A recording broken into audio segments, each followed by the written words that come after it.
Now we're going to have a much darker conversation on a similar theme, the dangers of surveillance capitalism. And to host this conversation, we have Will Davies, who is a director of the Political Economy Research Center here, reader in political economy, prolific writer and reviewer of books, and the author of a fantastic new book called Nervous States, which is available from the Word Books right outside in the hall, and it's attracting great reviews. I'll hand you over to Will. Thanks. Well, good afternoon, everybody, and thank you very much to the organisers of this wonderful event for inviting me along to chair this afternoon's session on surveillance capitalism. I've just realised I've left something very important just here, which is my timekeeping device. We have three speakers this afternoon. Unfortunately, Sarah Kember, my colleague here at Goldsmiths, pulled out earlier on today due to illness, which is a great shame. But we do have three wonderful speakers. We have, I think we'll go in the order they're on the program. First of all, we have Yasha Levine to my right, who is a Russian-American investigative journalist and author most recently of a 2018 book, Surveillance Valley, The Secret Military History of the Internet. Then we have Andrew Orlowski here on my left, who is a British columnist, investigative journalist, and executive editor of the IT news and opinion website, The Register. And then finally, we're going to hear from Andy Mueller-Maguhn, who is a member of the German hacker association, Chaos Computer Club. The topic that we're addressing today is surveillance capitalism. And for those who are not familiar with this concept, let me give a very brief introduction to what that term means. I think some speakers may take issue with it, but it nevertheless is the theme that we're here to address. It's a term that was, I think, first introduced by the Harvard business professor Shoshana Zuboff in an article in 2014. And it's something that has raised a lot of interest over the last year or so, particularly in relation to the role of Facebook in social and political life, the fear that we are living in a society that has achieved unprecedented levels of the surveillance of everyday life, but now in the hands of the private sector rather than of the state. And that's what the term is alluding to. It is, I think we can agree, a new phase of capitalism, or a new type of capital. Capital has long conducted forms of market research and social surveys and so on, but this treats vast populations as neither consumers nor as labor, but treats the users of platforms such as Facebook and Google as bundles of behavior, sentiments, bodily movements, and so on, from which to learn rather than from which to extract income or labor. I think the second thing that is perhaps worth flagging about this, and Nick Sinacek's book, Platform Capitalism, is particularly good on this, is that many of these platforms have only attained the power and reach in everyday life thanks to vast surpluses of private equity. Companies such as Uber, which make huge losses, and Amazon, which made huge losses for about 20 years, wouldn't have achieved this level of penetration into our everyday lives if it weren't for the fact that there was this much surplus financial capital swilling around in the global economy looking for returns and willing to underwrite huge loss-making ventures that have allowed them to extend into social life in ways that a purely short-term profit-making rationality might not have allowed for. I think a third feature, perhaps, is that it is the very function of surveillance capital to destroy privacy in various ways. And I think this is perhaps something that was lost over the course of some of the debates about Cambridge Analytica and Facebook, as if Facebook invading our privacy was some sort of deviation from how it works. It is actually central to how surveillance capital functions. And finally, I just want to point out that the interfaces through which surveillance operates under surveillance capital are constantly multiplying. It's no longer just the screen and the keyboard through which our movements, behaviors, and sentiments are being mined, but the face, the body via wearable technologies, the home, the car, the street, and so on. And this adds up to what the media scholar Mark Andreevich has referred to as the droning of everyday life, that that we are now subject to various forms of surveillance that really don't respect any type of boundary between different types of space or different types of activity. So those are some of the kind of parameters that I think we are here to discuss today. I'm going to give each speaker a very strictly timed 10 minutes to make some opening remarks about this. We might then have some exchanges where there are some contradictions or some disagreements and so on, and then we'll have 20 minutes for discussion from the audience at the end. So I'm going to start by handing over to Yasha Levine. Thanks, of course, first. I guess I should use the podium? You're welcome to. Yeah, I'd like that. A voice carries a little better. Yeah. So yeah, thank you for having me here. It's quite a nice turnout. Thanks for coming. So yeah, surveillance capitalism is a big term, and it does mean a lot to a lot of different people. So for me, if I can just find my place here. For me, when we talk about this issue, when we talk about surveillance and the internet and all of these new surveillance technologies and platforms that we use every day that seem to have been designed almost from the very beginning, like as if there was some kind of conspiracy, right, to spy on us, to first trap us with these cool things and then spy on us. When we talk about these things, I think it's important to look at the historical dimension. Because all too frequently, when we talk about these new technologies, it's the latest thing, it's the latest gadgets, it's the latest service, it's the latest company that's causing the outrage. Like with Cambridge Analytica, everybody's focused, just particularly on that company and maybe something on Facebook, but no one's talking about the bigger history of companies that make money by selling data and companies that make money by profiling people and by predicting behavior, which has been, actually a business that's been going on for quite a while, since the very beginning of computers. And so for me, what I would like to do is to sort of, give a little bit of my view of a part of the history of the internet that's not very well known. Because the truth is that just about everything we've been told about the democratic nature and the liberatory nature of computer technology and computer networks is kind of based on a marketing myth, on a marketing ploy. Surveillance, political influence, social control, corporate power, all the things that we're going to talk about today, these are things that didn't get introduced into the network recently. These are not corruptions to a democratic technology.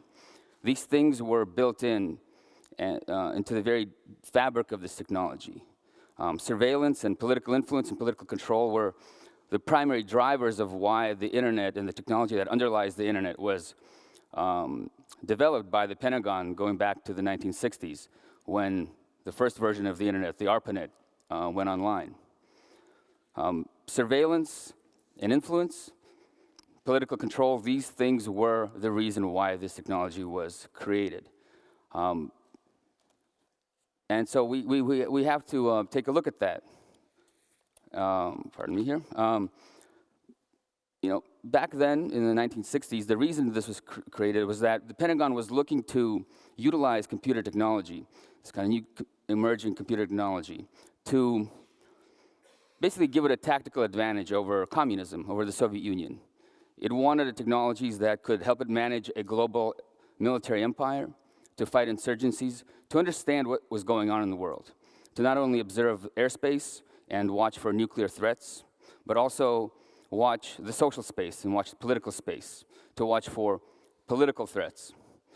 The internet came out of that turbulent time, the Vietnam War era, in the 1960s, when the Cold War was, in a way, at its peak between the Soviet Union and the United States. And the grand vision at the time of some forward-thinking people in the military was that you could create, at some point in the future, you could create a computer technology that sits on top of the world and watches it in real time and predicts future behavior of individuals and of societies. And the model that they were going off of was the early warning radar system that went online in the 1950s. It was a computer-based national network in the United States that watched airspace and watched airspace and watched for threats from the air, and could predict, where an aircraft would be headed, and could predict where it would be minutes or hours from that point. And so, that technology, or that ability to watch, to create an abstract representation of a physical object, of a complex physical object, to watch it from far, far away on a computer screen, to know what it is, how fast it's going, where it's going, and then to intercept it with a missile or with an aircraft.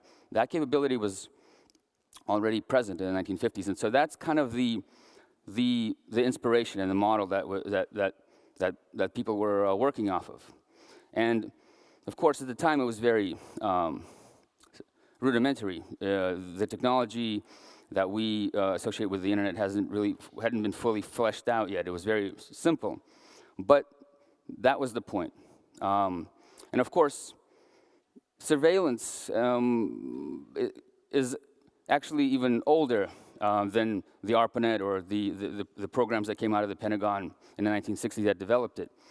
Surveillance and computers are intertwined. In fact, you could say that computers were created for surveillance. Because if you think about what a computer is, it's a computational machine. It processes information. But what is this information? Where does it come from? This information is information that is collected about the real world and then fed into a computer. And that information is crunched, processed, and made more legible to human beings and simplified. But computers require information. They require information about the real world. And so surveillance and computers are almost synonymous. And I'm talking, of course, about the bigger notion of surveillance, about watching the world. In a way, we're all surveilling each other right now, right? Any kind of statistic about the world is a form of surveillance.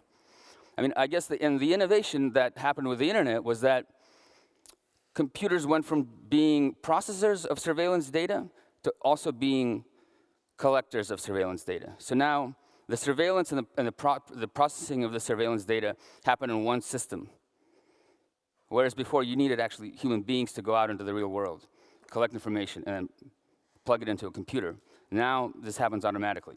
And so I think because of this system and because of companies like Facebook and Google that are pretty clearly weird entities because they don't charge us any money, they operate for free. And so it makes us think about, well, all right, so how are they, what is their business model? And when you think even just for a few minutes about it, you realize, oh wait, it's built on surveillance and targeted advertising.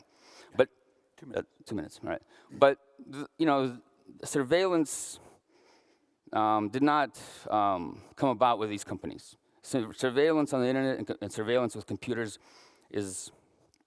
was there from the very beginning.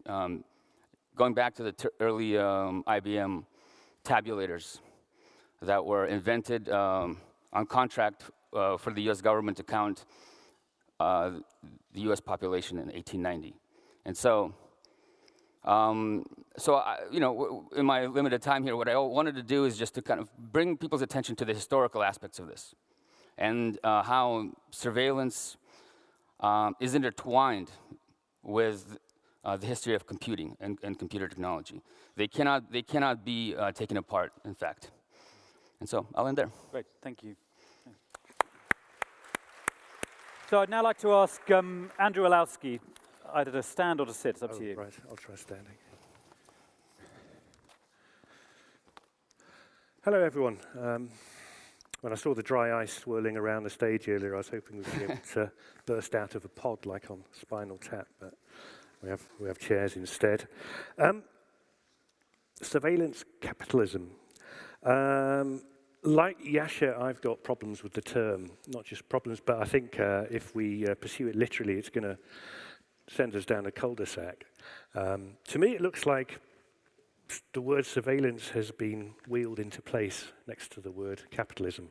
Not just wheeled, but pushed right up against it, in the hope that this juxtaposition creates something new, and maybe in the hope that everything we've learned from capitalism, the sorts of logics will shed some light on this arena. I think it's attention-grabbing, but not accurate. So there's a rhetorical inflation here, which I'll try and explain.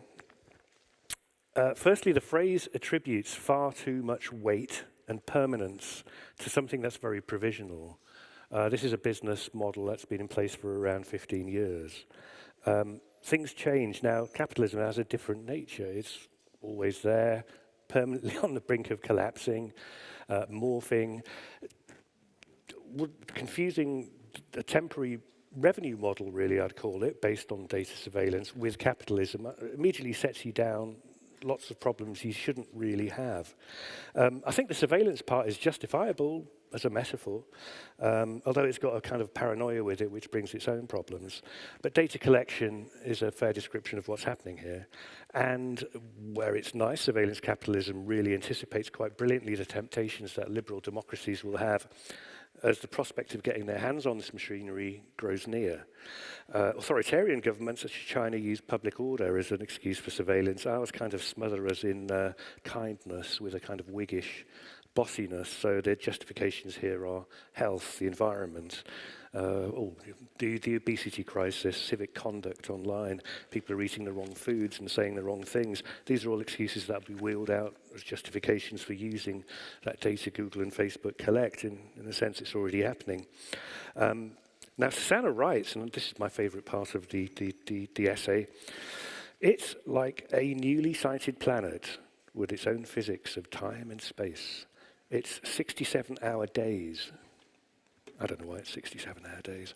Emerald sky, inverted mountain ranges, and dry water. Well, no, it isn't, actually. It's a revenue model by which Google and Facebook make money. And it's broken.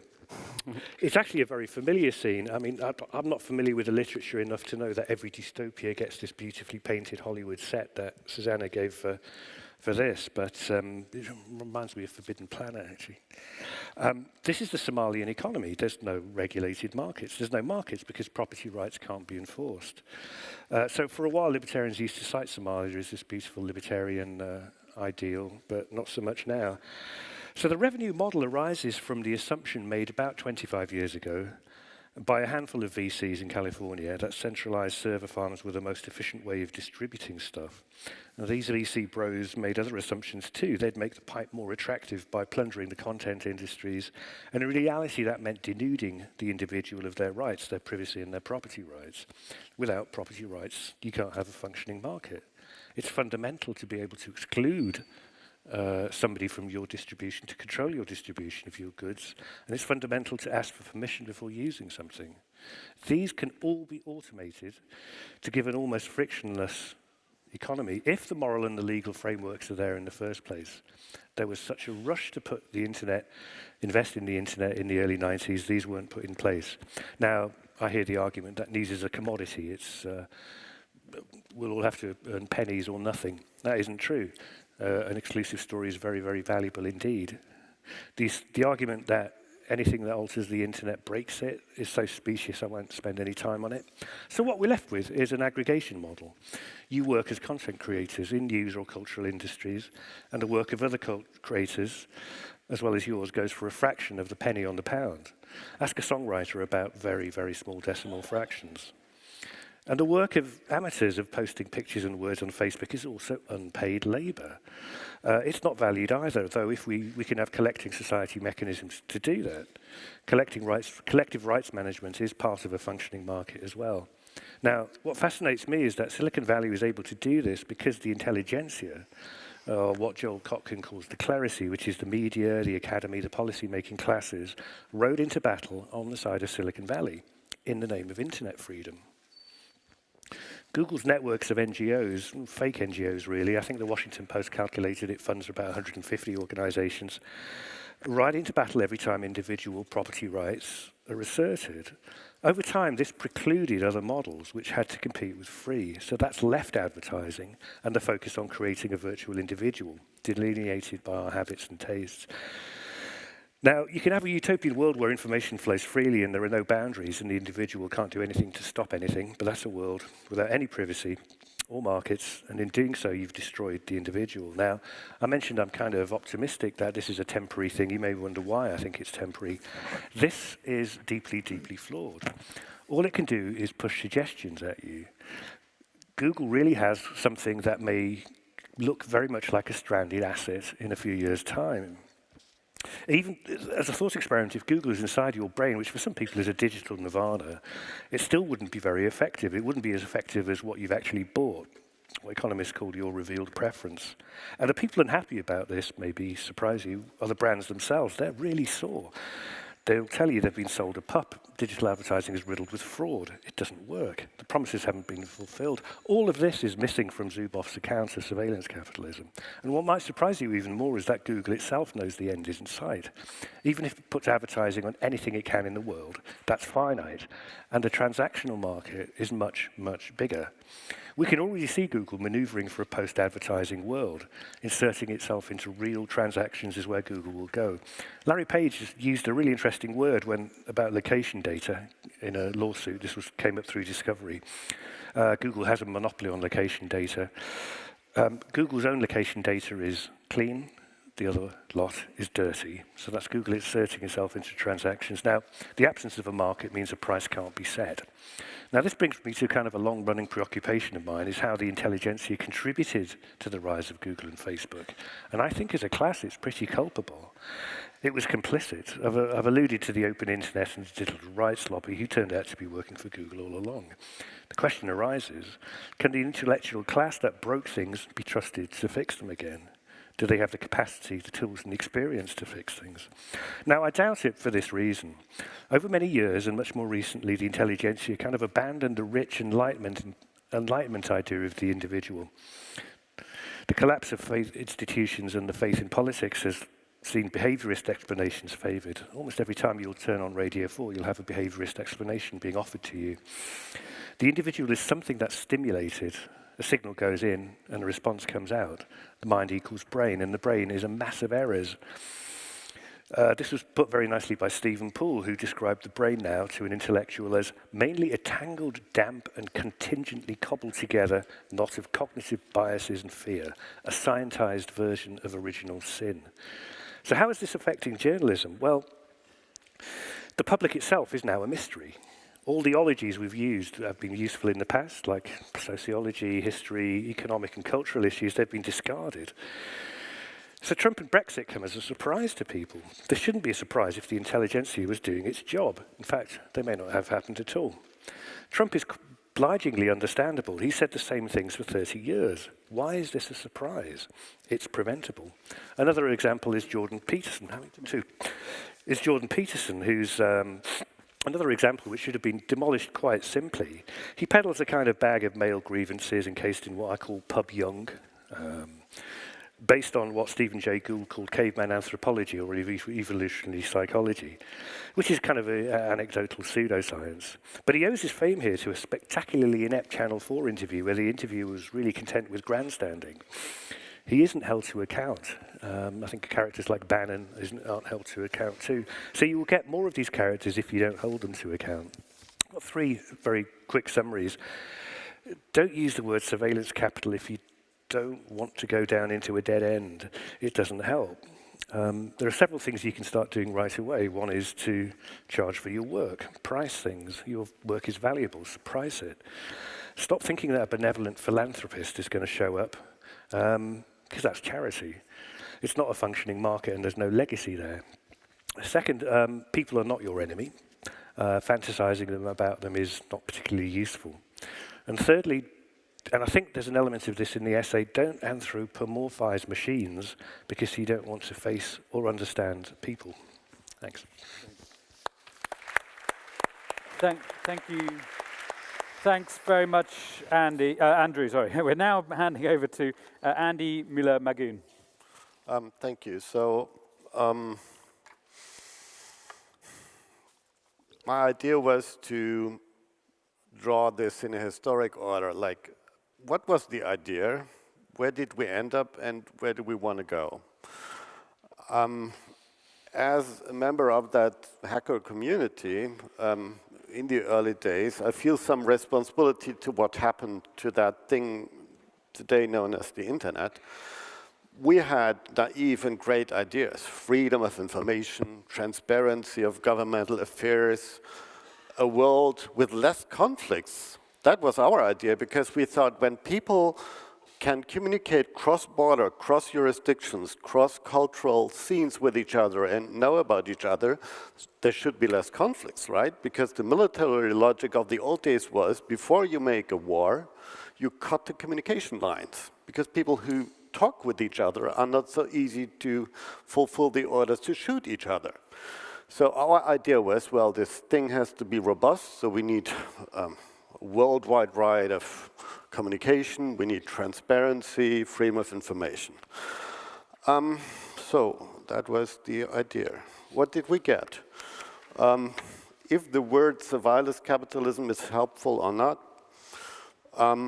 that's, I think, a very complicated question. But the thing is that the mentality, of course, of those companies investing into this technology has often been to see the user not as the human being that deserves some greater chances to develop and the human race as such, but the user has become the product.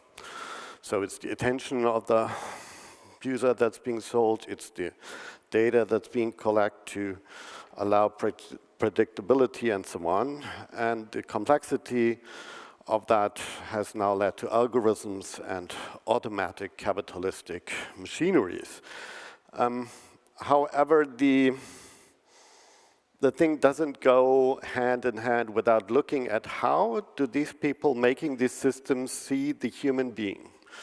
I've 10 years ago or 20 years ago sit with some TV dude on a panel about the internet. That was before the internet got big. And he was saying, yeah, but you know, the consumer, he doesn't want all that complicated things. He wants fun and sports and this and thing. And I said, but wait a moment, if you have a human being sitting in front of a machine, it's not defined what the human being is. If he's like sending something, if he's participating in something, if he's discussing something. But he again said, the consumer, he doesn't want that. So alone the word consumer for me was always a crime, because you reduce human behavior, which is very complex, to a specific functionality that fits in your capitalistic process.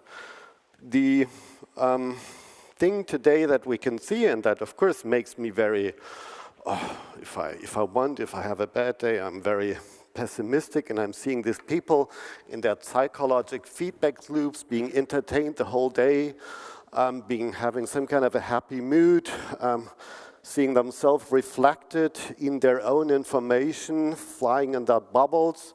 But I'm also seeing lynch mobs. I'm seeing people getting into group dynamics, especially over Twitter. So I could talk about that, and we would get into that not so positive attitude. Thanks to circumstances, I recently saw an old Buddhist monk in a temple in Thailand on a very early morning, and we started to talk a little bit, and he said, when I described this responsibility and the way the capitalistic companies treat the people and keep them in the feedback loops and abuse their human flaws to gain the shit out of the capitalistic process, he said, yeah, but you know, you could also say they get their chance to develop their consciousness. So I found that very nice, because it is true. No one knows yet where these systems will end up. And while you could say, well, especially on a system like Twitter, which has not directly the same money-making processes already that Facebook has, and one of the main shareholders is a Saudi businessman, as we also know. So this brings me to the question of where should we be? Because the role of journalism and the question of what is this about and could it be about, it has always been about the fight about perception, because at the end of the day, this new internet thing is creating what you perceive as reality, and the majority of people on this planet are having an increasing amount of that reality being constructed through these systems. So thank God not everything is a Saudi consulate service out there, but they exist. And of course, when we talk about the freedom of information and the idea that this internet and that this, even in this surveillance capitalistic systems, you could apply a different attitude. Because in the early days, when we said the internet is about freedom of information, that of course sounds political, that comes from the 70s. Then there was a generation afterwards that said the internet is for porn, okay? So that was at least more positive. And these days you could say, well, it's obviously to control us. But the process of how you deal with information, and WikiLeaks and other media experiments have shown that there is actually some options to bring in traces of truth into the minds of the people, and then there is processes. What fears me is that these processes, of course, cannot only be constructed in a way where you can agree to something, to like it. So, of course, we need to disagree, we need to participate, we need more options to deal with the type of information that we transmit to each other over these networks. We have to be in charge of the speed of how things happen, because if we take the attitude of the lady from The Guardian earlier and say, yeah, but as journalists, we have that responsibility and we have to give the government a fair chance to also explain us what these documents are and where they come from. Well, you can say all these things, but imagine yourself on the role of, let's say, one of the Saudi journalists that's still alive, right? So you got these recordings and you got these files from the Istanbul embassy, and I say, yeah, but of course we need balanced reporting, right? So let's wait for the statement of Mohammed and bin Salman and so on. Well, this is not exactly helpful, and the question is really, in the old days, journalism was about to change the world. Then journalism became that thing to win prizes. I've recently discussed with the Reporters Without Borders some cases where journalists got killed or their offices got bugged, and they said, yeah, we call that the other journalistic prizes. I found that very interesting. But so, where should we be?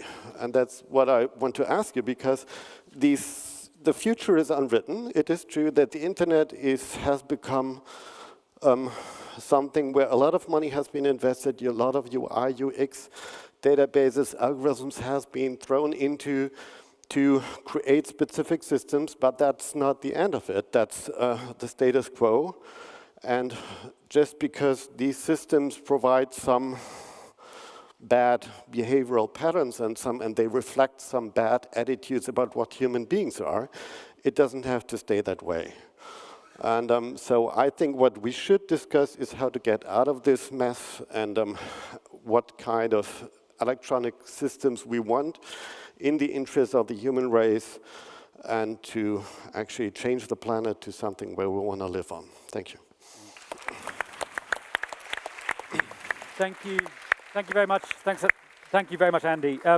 Before we open to questions, I want to just push back to the three speakers a little bit, because I feel like the title of this panel hasn't had a very good, has taken a bit of a kicking actually in some ways. And this term surveillance capital, particularly from Andrew, and maybe we can start with you. But I come at this as a political economist rather than as a observer of technology, and it seems to me that the fact that in 1990 it was not possible for commercial entities to conduct behavioral observation and experimentation at mass scale, and that by 2010 it was possible for them to do that, seems to me a very, very important shift in the nature of capitalism. I'm well aware that companies were trying to do this kind of thing at smaller scales or in more kind of analog, cruder fashions back in the 1920s and 1930s, but the fact that a journey in an Uber, you are paying below the cost price for a combination of reasons of the amount of venture capital in the firm, but also because of what it means to extract a surplus. This is a new way of understanding the nature of value creation in the economy. Do you disagree with that? Yeah, I think, well, okay, Tesco was doing this kind of thing in the 80s. So as long as, in a sense, what Yasha said, as soon as computers were there, people were using them to store and analyze data.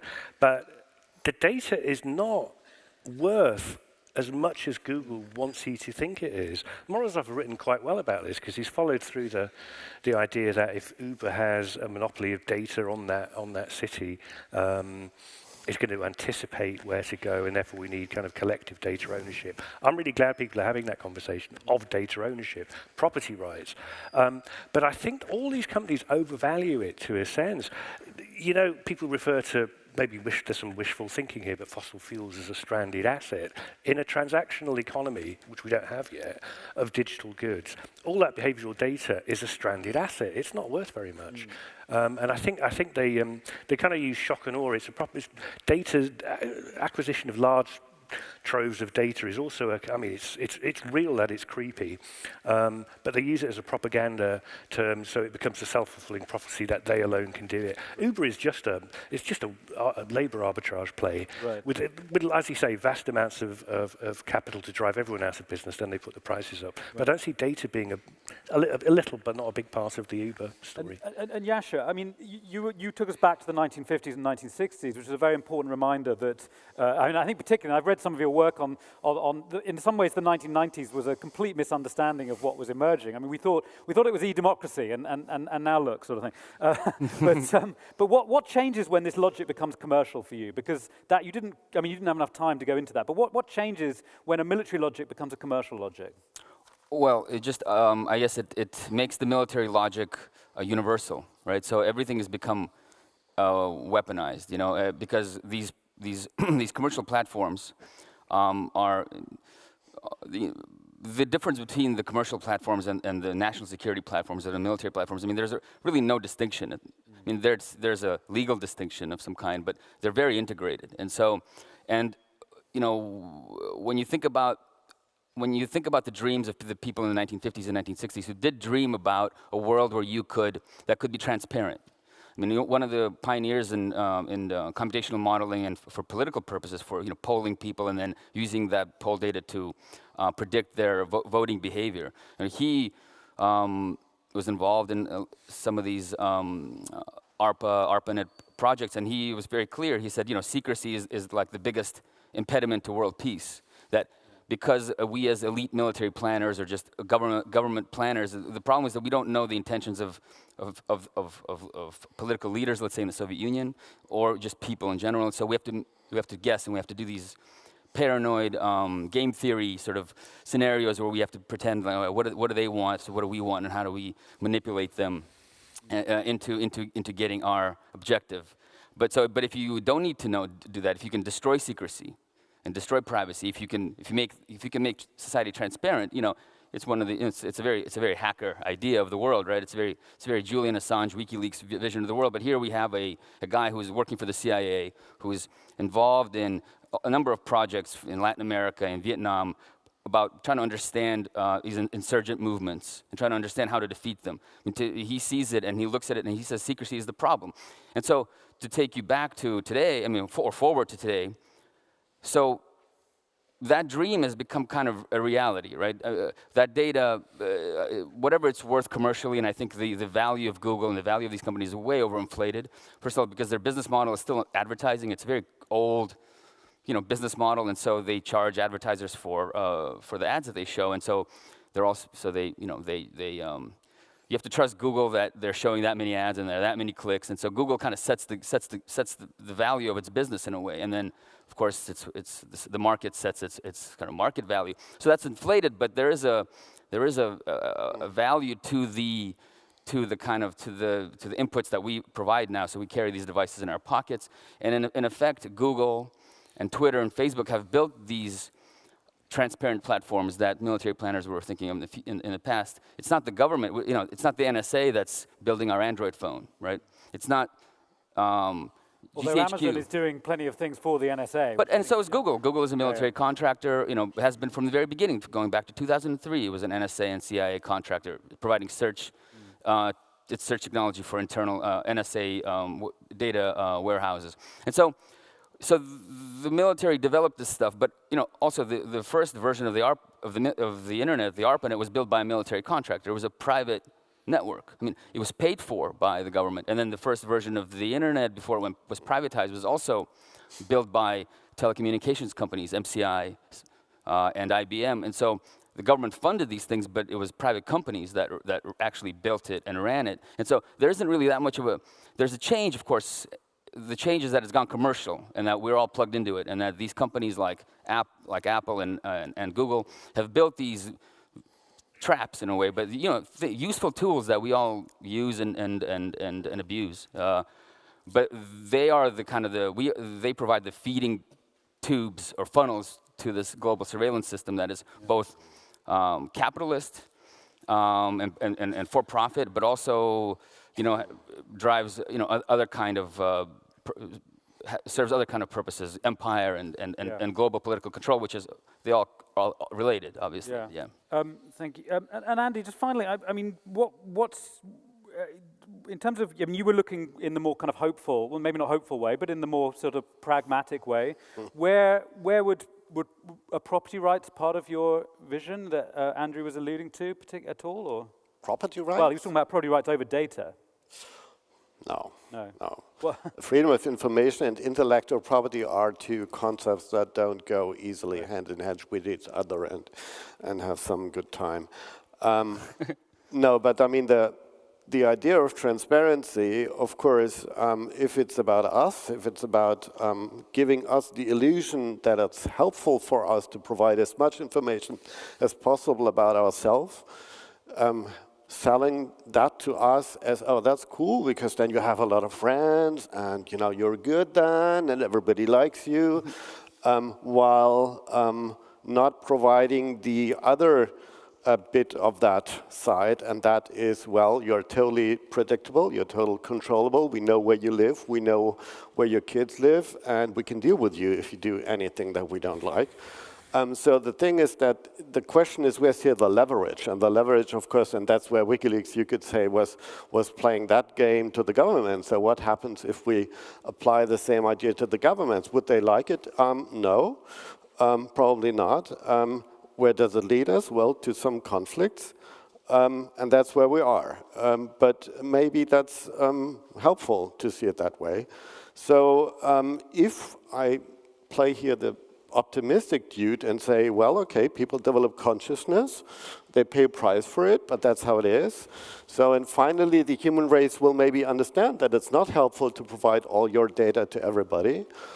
Well, then we are in that evolutionary phase, and in 10 years, we will laugh about that shit that we have all been doing on these kind of networks, and we will be more responsible with each other. So does that mean using less technology? I mean, that might sound like a simple absolutely, way because technology at best is a tool that you can use to do this or that, and at best it's neutral. But the truth is that not everybody is an architect of the technology he's using, and technology might have an attitude of the designers and the people who made it, and technology can and will be used against you.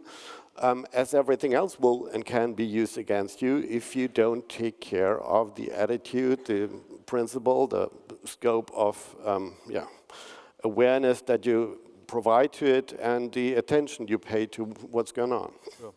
Great. Well, we have about 20 minutes, I think, because we started at about 22, so I think we'll run to 22. I assume that's okay. Normally I'm not. And we're going to take we'll take questions in bunches of 2 or 3. There's a lady over there, over there, and then we have one there and one there. And if you have your question for anybody in particular, please address them.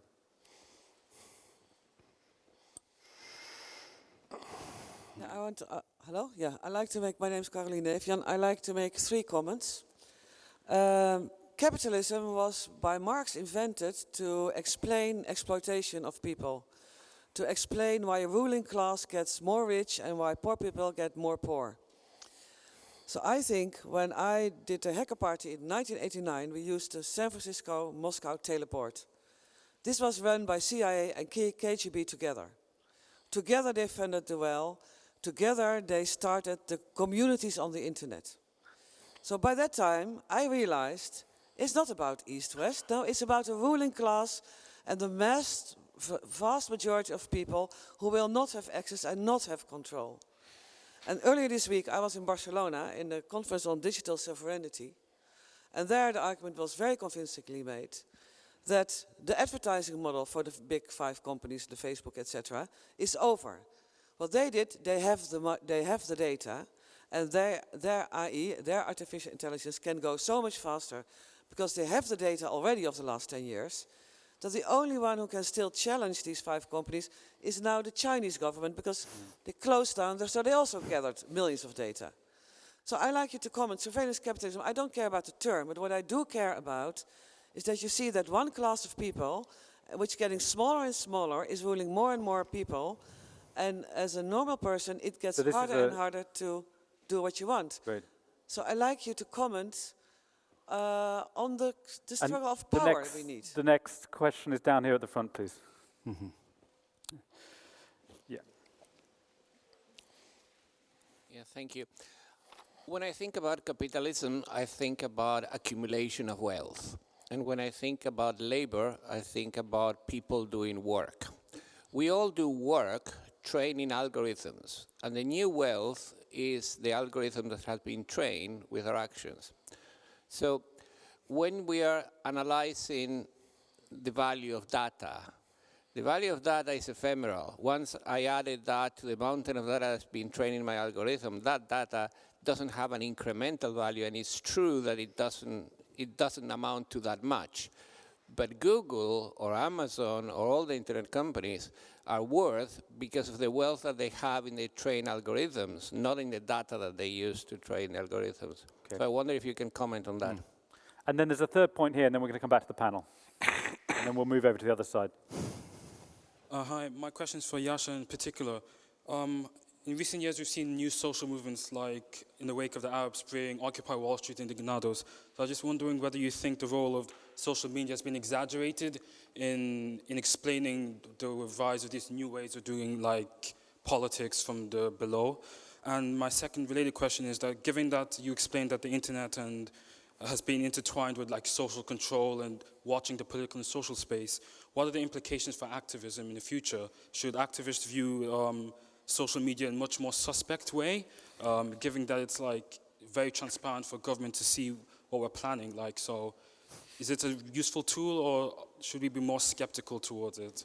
Okay, so we've got 3 questions, and I'm going to ask each panelist to be as brief as they can, even though we've addressed some of the most important questions in political economy over those 3. But Yasha, I'm going to start with you, because you can come back to this particular question about activism.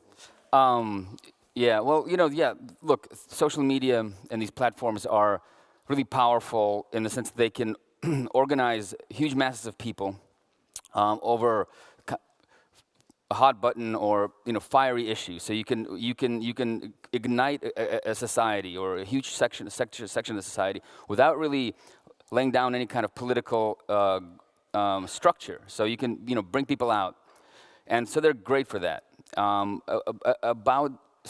But the problem with bringing people out, and you can topple regimes and you can topple governments with that. You can call awareness to things, but the problem is that it all still depends on political structure on the ground. So the internet sits on top of the real world. It's part of the real world, and so you can use it as a beacon to draw people. But when the people come, then it's the real political structures that exist at that moment that are important. And I don't think that the internet is actually very good at creating those lasting, powerful institutions that require a kind of sustaining of these social movements. That's why you see religious movements move right in, as happened in Egypt, because they have a very strong political structure and social movement structure that can, solidify things and clean up when the actual after the toppling happens. So I think there's a huge use for these things, and they are powerful in their own way. But I think that their ability to bring people out and create these masses does blind us to the fact that you still need to wield power in some kind of way, and just having people in a square is not power. It's not organized power. You need to organize, and in the real world, in the physical flesh, you know. And so that's a problem. And your second question is, I mean, obviously you should be wary of social media because you're, again, what you should be wary of depends on what you're afraid of. You know, if you're planning a revolution, yeah, you should be worried about social media, and you probably don't want. I don't want to hear about it. This revolution that you're planning, because we're all probably going to be under threat. But of course, everything you do there is available to law enforcement at a minimum. And the more of a threat you are to big business, the more of a threat you are to the national security state, the more you become an actual target. I'm going to, Andy, would you be happy to address the question, which in some ways is about class, that was the first question, which is about the nature of the exploitation that is underway. If you have anything to say about that, I don't know. Or take your pick if you prefer. Well, I take my pick because okay. I heard the word insurgency, counterinsurgency, and I think that's the most critical thing. So revolution will probably not be on Facebook, because in the early days, the internet was at least decentrally organized enough to allow people to do specific things that made some people in power scared shitless. And some things that happened over the internet were not centrally planned. They were really like grassroots things where people got organized, and they had their own dynamics, potentially even with people on the grounds. Well, I'm totally with you, the amount of structures that have been built up was not enough. What we're seeing today is with these algorithms and with the different interests that go hand in hand with this, the governmental and the corporate interests, that indeed they will, in this Facebook or so-called social, I would call it asocial network realities, they will rather keep you happy than only allow you to get organized and so on. That totally depends on their interest. And that's the big danger, that with the predictability and with the learning algorithms about the people's mentality, you can very easily create moods. And you can create moods of all kinds of types, and you can distract from issues, and you can drive attention away or drive it to other things. And so before we are actually coming to that revolution on the ground and really creating other structures, we will all have to knock us out a little bit about that virtual reality and realize and find a different way of dealing with each other than just nodding and saying, I agree, I like that, that's cool, brother. So as there is quite some dimensions missing in the details of where we should maybe not only agree to each other, but work out why we agree or not agree, and do something progressive. And yes, labor, well, that's a big word. Everything is labor today. So in an ideal world, the machine will take over, but that's all just wishful thinking. The capitalistic bit is playing the old game that has always been played, and that's also to privatize the revenue and socialize the costs. And that's what's happening if you look at the question, who in that algorithm world is maybe not considered worth manipulating because there's no money to make. So maybe these guys have a better life at some point. Yeah. Just so quickly, Andrew, would you like to come back on any of that? And I was thinking particularly about, is the value in the learning, which was this question here, rather than the data, which I think was partly addressed to you? It's a really good question. I'm really glad two people addressed capitalism in terms of wealth, and the gentleman here addressed it in terms of labor. The Silicon Valley's kind of shock and awe propaganda, the utopianism, is so blinding. I used to joke you needed 2 sets of bumper stickers. For the libertarians, you could have libertarians against markets. And for the left, you could have progressives against labor, pretty much. You ask people to pay, you don't want people to be paid in Silicon Valley. You say, well, you can I'm going to use your work, but I'm going to pay you in exposure. I mean, I wouldn't ask somebody to come and clean my toilet and say, oh, sorry, I can't pay you cash, but, I'll tell my friends you're a really good toilet cleaner. What can I say? This kind of shock and awe, it's always been there with Silicon Valley. Forget everything you've got. it's an awkward thing. I mean, I haven't resolved it. Maybe you can, but I think this is what you're asking, Will, is if we haven't actually tried withdrawing our labor and our data, this is where that individual property right is so important.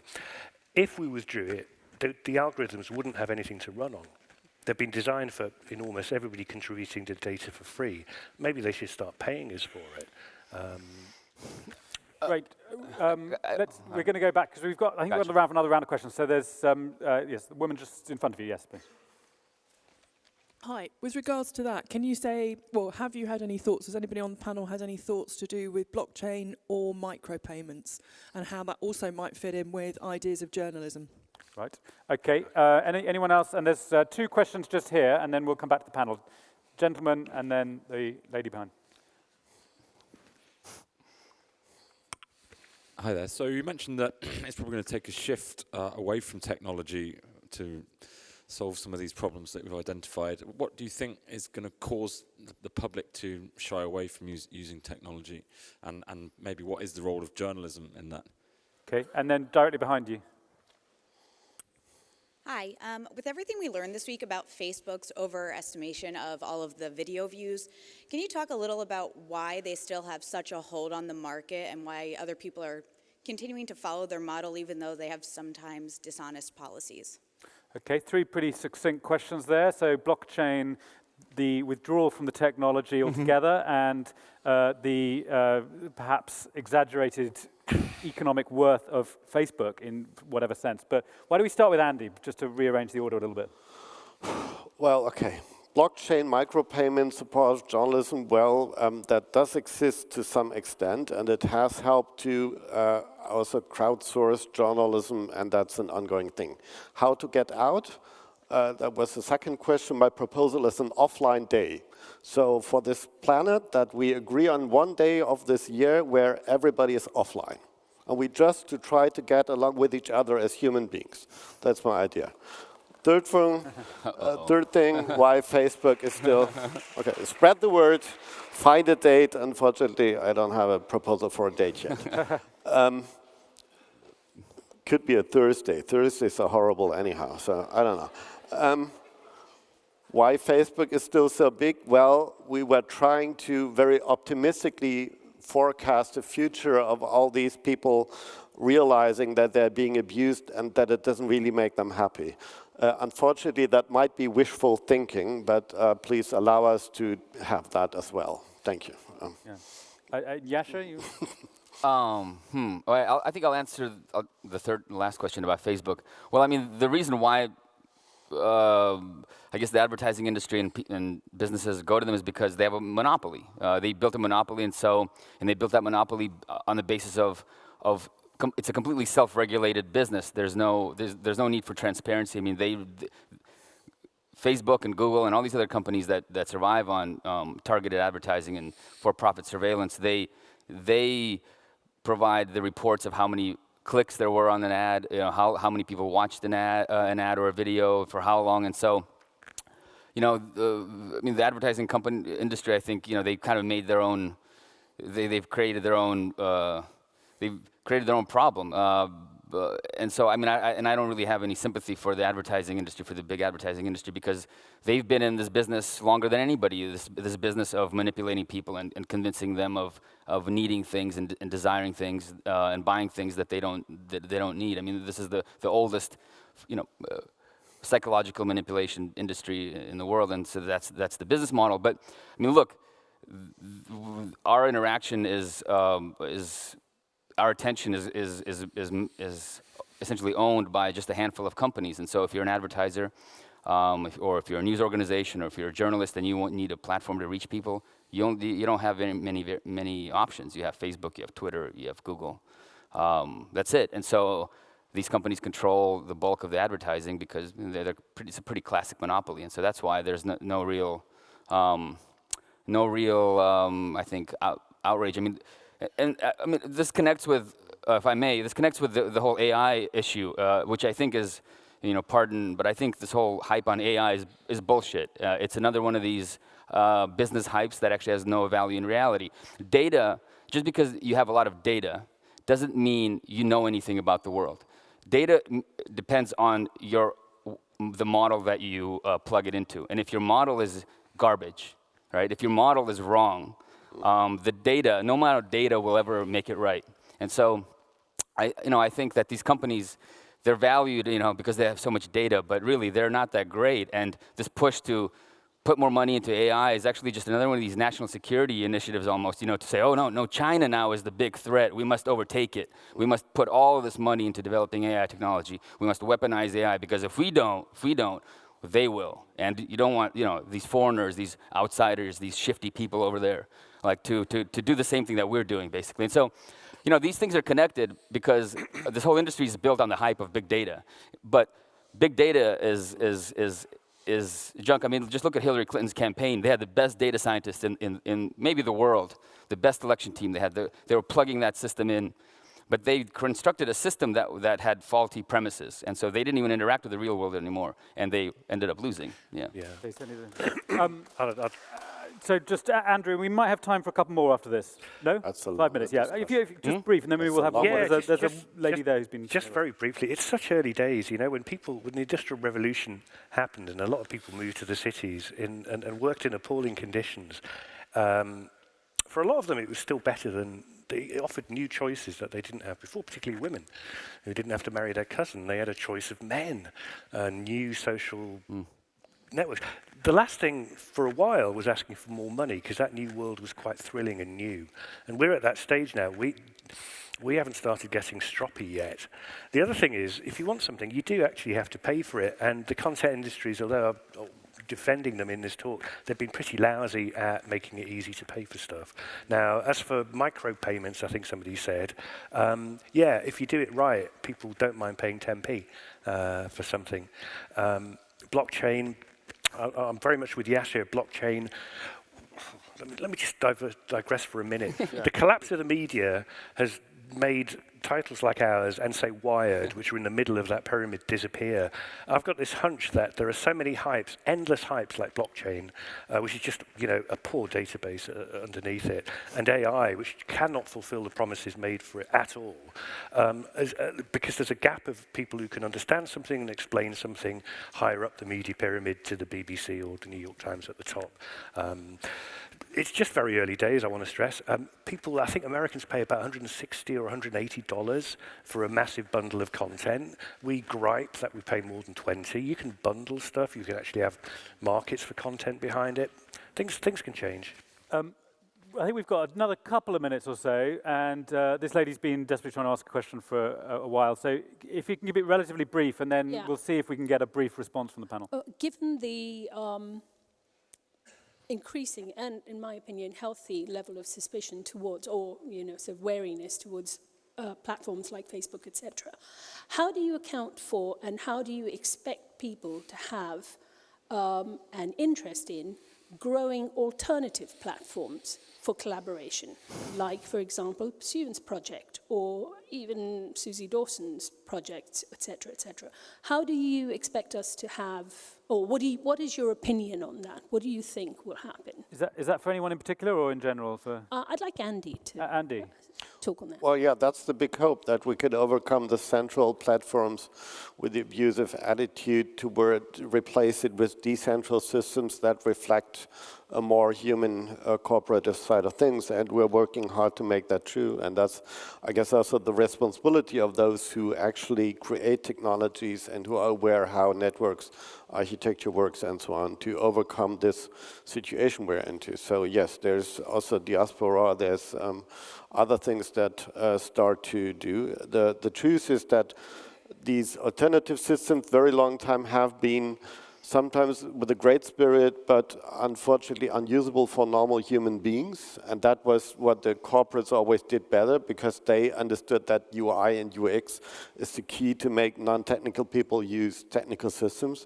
In the meantime, I can say we have overcome that problem, and there's a lot of stuff, also replacements for Google, for all these kind of things that exist, that are usable, that are as good as the other services are. And that make me rather optimistic that there is, if you want to get out of that centralized systems and out of Trumpland jurisdiction, you can today. It's just a matter of choice. I disagree with you completely. It's got to go better, but yeah, please. Because I think there is no technical solution to this. It's only political. I mean, because you build these decentralized systems, they still run on a massively centralized internet infrastructure that is owned by a handful of giant corporations. I mean, the entire internet is privatized. And so you build these little nonprofits, you know, but they're still completely on a privatized system. And so any kind of, you know, egalitarian, you know, thing that you want to build into it has to start from a political level and go up. It's not going to go from a technological level and go down. Okay. Well, yeah, but you've got to create facts on the ground. So. This conversation obviously could run and run, but we do need to end things now. So I want you to join me in thanking very much Yasha Levine, Andrew Orlowski, and Andy Mueller-Maguhn.